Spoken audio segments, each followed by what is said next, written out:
Hello friends, मार्गदर्शन competition classes में आपका स्वागत है। पिछले वीडियोस में मैंने आपको गुजरात के इतिहास के बारे में बताया था। गुजरात के इतिहास के बारे में बताने के बाद प्रांतीय राज्यों की श्रृंखला के अंतर्गत जो भी वीडियोस आपको बताए गए हैं उसी के अंतर्गत आज हम आपको जौनपुर राज्य की स्थापना के बारे में, जौनपुर राज्य के बारे में बताएंगे।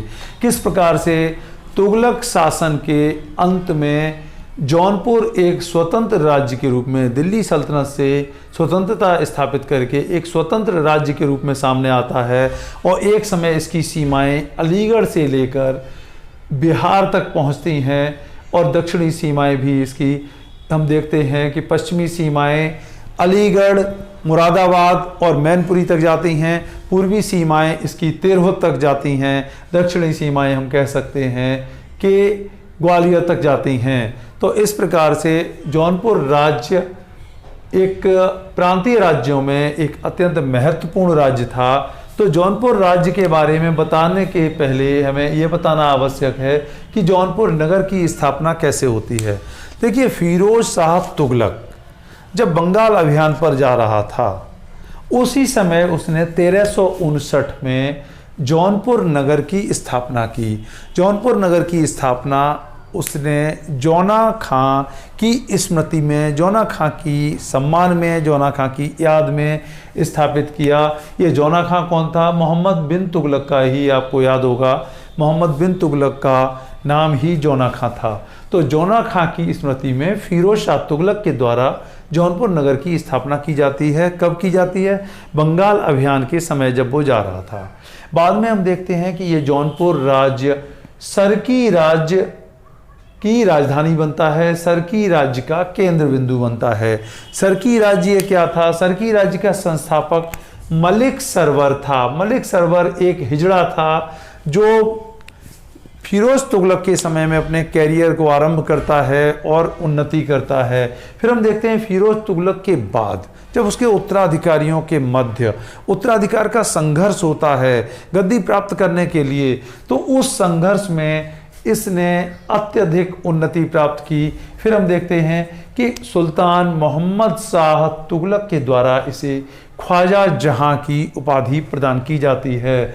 और इसके बाद हम देखते हैं 1394 में सुल्तान नासिरुद्दीन महमूद तुगलक को इसने गद्दी प्राप्त करने में अत्यधिक सहायता प्रदान की है और इसीलिए सुल्तान नासिरुद्दीन मोहम्मद द्वारा या नासिरुद्दीन महमूद द्वारा इसे सल्तनत का वजीर बनाया जाता है, जौनपुर का इख्तियार बनाया जाता है और मलिक उस सर की उपाधि प्रदान की जाती है।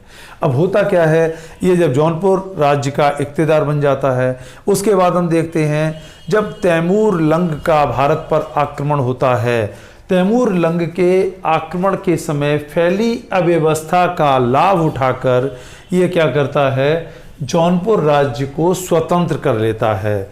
तो तैमूर के आक्रमण का इसने लाभ उठाया है और 1398 में जौनपुर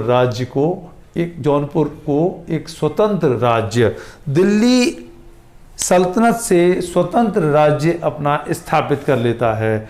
और ऐसी स्थिति में फिर क्या होता है, जब इसकी मृत्यु होती है तो मुबारक शाह, इसका जो दत्तक पुत्र था, वो सुल्तान बनता है और सुल्तान की उपाधि धारण करता है। सुल्तान की उपाधि धारण करने वाला प्रथम शासक मुबारक शाह है। याद रखिएगा, मलिक सरवर ने सुल्तान की उपाधि को धारण नहीं किया था और ये मुबारक शाह सुल्तान की उपाधि धारण करता है, अपने नाम के सिक्के भी जारी करता है और अपने नाम का खुतबा भी पढ़वाता है। इस प्रकार से हम देखते हैं एक संप्रभु सुल्तान होने का संदेश भारतवर्ष में देता है। इसके बाद हम देखते हैं कि इसका अनुज इब्राहिम शाह शासक बनता है 1401 में और इसने क्या किया है, सिराज ए हिंद की उपाधि धारण की। इंपॉर्टेंट फैक्ट होता है ये, सिराज ए हिंद की उपाधि धारण की। सरकी वंश का ये महानतम शासक था और इसने क्या किया है, बंगाल के राजा गणेश को अधीनता स्वीकार करने के लिए बाध्य किया है। बंगाल में राजा गणेश के विरुद्ध इसने अभियान चलाया है और उसे अपने अधीन किया है। ये इसकी जो सबसे महत्वपूर्ण उपलब्धि है स्थापत्य के क्षेत्र में, सरकी शैली का इसे जन्मदाता माना जाता है। इसने जौनपुर नगर में अपनी राजधानी में तमाम इमारतों का, तमाम बागों का और तमाम मस्जिदों का जो निर्माण करवाया, उसके तहत सरकी शैली का विकास होता है। तो ये सरकी शैली का जन्मदाता है। देखिए, याद रखिए, ये अक्सर प्रश्न पीसीएस में पूछ लिया जाता है, अटाला देवी मस्जिद का निर्माण। देखिए, जिसे अटाला मस्जिद कहा जाता है, अटाला देवी मस्जिद भी कहा जाता है, और झांझरी मस्जिद का निर्माण इसके द्वारा किया गया। जौनपुर को सिराज ए हिंद इसी के समय में कहा गया। जौनपुर नगर इसके समय अपने भव्य स्वरूप को प्राप्त करता है, सुंदर स्वरूप को प्राप्त करता है। तो हम देखते हैं कि इब्राहिम शाह एक सरकी वंश का महानतम शासक था। इसके बाद हम देखते हैं कि महमूद शाह शासक बनता है। महमूद शाह शासक बनता है। इसने अल्प समय के लिए 1542 में दिल्ली पर भी अधिकार कर लिया था, लेकिन इसके सेनापति के छल के कारण इसे दिल्ली को त्यागना पड़ा। बाद में हम देखते हैं इसने चुनार की विजय प्राप्त की। चुनार की विजय इसकी महत्वपूर्ण विजय मानी जाती है। और इसके बाद हम देखते हैं महमूद शाह के बाद मोहम्मद शाह अल्प समय के लिए एक शासक बनता है, जिसका कोई भी इम्पोर्टेंस नहीं है। फिर हम देखते हैं कि हुसैन शाह शासक बनता है, जो जौनपुर राज्य का अंतिम शासक था। इसके समय में क्या होता है, लोधी शासकों के साथ में दिल्ली सल्तनत के जो लोधी सुल्तान थे, उनसे इसका संघर्ष एक चरम रूप में पहुंचता है, चरम सीमा तक पहुंचता है, और इसने दिल्ली को विजय करने के लिए लगातार अभियान चलाए हैं। और उन अभियानों के तहत ये बहलोल लोधी से लगातार 3 युद्धों में पराजित हुआ है। बाद में हम देखते हैं कि बहलोल लोधी के द्वारा क्या किया जाता है।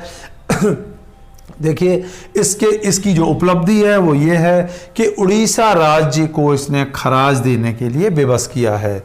ग्वालियर के तोमर राजा मानसिंह को इसने अधीनता स्वीकार करने के लिए विवश किया है। लेकिन हम देखते हैं बहलोल से जो संघर्ष में ये उलझता है, उसके तहत इसने अपनी सेना पर अत्यधिक खर्च किया। सही मायने में इसके खजाने पर अत्यधिक बोझ पड़ा और बहलोल से लगातार ये युद्धों में पराजित हुआ। इसके बाद हम देखते हैं 1481-82 में बहलोल लोधी के द्वारा कन्नौज पर अधिकार कर लिया जाता है। और बहलोल लोधी यहीं नहीं रुकता, बहलोल लोधी आगे बढ़ता है, बड़ी तीव्रता से आगे बढ़ता है, और अंततः जाकर जौनपुर 1483-84 में जौनपुर नगर पर भी अपना अधिकार कर लेता है। जौनपुर में अपने नाम के सिक्के ढलवाता है, अपने नाम के खुतबे पढ़वाता है। और ये सुल्तान हुसैन शाह सरकी क्या होता है, जौनपुर से पलायन करके बिहार की ओर आगे चला जाता है। क्योंकि जौनपुर राज्य, मैंने बताया, एक समय में तिरहुत से लेकर पश्चिम में अलीगढ़, मैनपुरी, मुरादाबाद तक था। तो ये जौनपुर का सुल्तान हुसैन शाह सरकी अपने बिहार क्षेत्र में शरण लेता है और जौनपुर पर अधिकार बहलोल लोधी का हो जाता है। बहलोल लोधी के द्वारा वहाँ अपना गवर्नर नियुक्त कर दिया जाता है और जौनपुर का सुल्तान लगातार उसे 4 प्रयास करता है उसके गवर्नर को वहाँ से हटाने का, लेकिन असफल होता है। इसके बाद हम देखते हैं कि बहलोल लोधी के बाद उसका पुत्र सिकंदर लोधी जो दिल्ली का सुल्तान बनता है, सिकंदर लोधी ने इसके विरुद्ध अंतिम अभियान आरंभ किया है और बनारस के निकट उसे अंतिम युद्ध में बुरी तरह से पराजित कर दिया है और उसके बाद वो बिहार की ओर पलायन कर जाता है और संपूर्ण जौनपुर राज्य पर एक प्रकार से सिकंदर लोधी का अधिकार हो जाता है। अंततः हुसैन शाह सरकी की 1505 में मृत्यु हो जाती है और इसकी मृत्यु के साथ ही जौनपुर राज्य का सरकी राजवंश समाप्त हो जाता है और सरकी राज्य समाप्त होकर दिल्ली सल्तनत में उसका विलय हो जाता है। अब चलिए जौनपुर राज्य के बारे में जो इम्पोर्टेंट फैक्ट बनते हैं उन्हें हम फिर से देख लेते हैं। तो जौनपुर नगर की स्थापना 1359 में फिरोज शाह तुगलक के द्वारा की जाती है। जौना खां की स्मृति में इसे स्थापित किया गया था। जौना खां मोहम्मद बिन तुगलक का नाम है। बंगाल अभियान के समय इसकी स्थापना की गई है और बाद में ये मलिक सरवर जो एक हिजड़ा था और फिरोज तुगलक का अधिकारी था, इसके द्वारा जौनपुर में सरकी राज्य की स्थापना की जाती है, सरकी राजवंश की स्थापना की जाती है। और बाद में हम देखते हैं कि मलिक सरवर को मलिक उस सर की उपाधि प्रदान की जाती है, ख्वाजा जहां की उपाधि प्राप्त की है। और इसके बाद हम देखते हैं तैमूर लंग के भारत आक्रमण के समय ये जौनपुर नगर को, जौनपुर राज्य को दिल्ली सल्तनत से स्वतंत्र कर लेता है। इसके बाद हम देखते हैं इसका दत्तक पुत्र मुबारक शाह शासक बनता है। मुबारक शाह का शासन केवल मुबारक शाह शासक बनता है और वो अल्प समय 2 वर्ष के लिए शासक बना था, लेकिन सुल्तान की उपाधि धारण करने वाला जौनपुर का ये प्रथम शासक है। इसने सिक्के और खुतबे पढ़वाए हैं। इसके अलावा इब्राहिम शाह जो शासक बनता है, ये सरकी राजवंश का महानतम सुल्तान था। राजा गणेश को पराजित करना इसकी महानतम उपलब्धि थी। सरकी शैली का इसने विकास किया है। अटाला देवी मस्जिद और झांझरी मस्जिद का इसने निर्माण करवाया है। जौनपुर इसके समय में इतना भव्य स्वरूप प्राप्त करता है कि सिराज हिंद, भारत का सिराज कहा जाता है। और इसके बाद हम देखते हैं महमूद शाह बनता है। उसके समय की कोई खास उपलब्धि नहीं है, चुनार की विजय करता है। हुसैन शाह अंतिम शासक था और इसके समय में ही हम देखते हैं कि बहलोल लोदी ने पहले जौनपुर नगर पर अधिकार कर लिया है और उसके बाद सिकंदर लोदी के द्वारा जौनपुर राज्य को समाप्त कर दिया जाता है।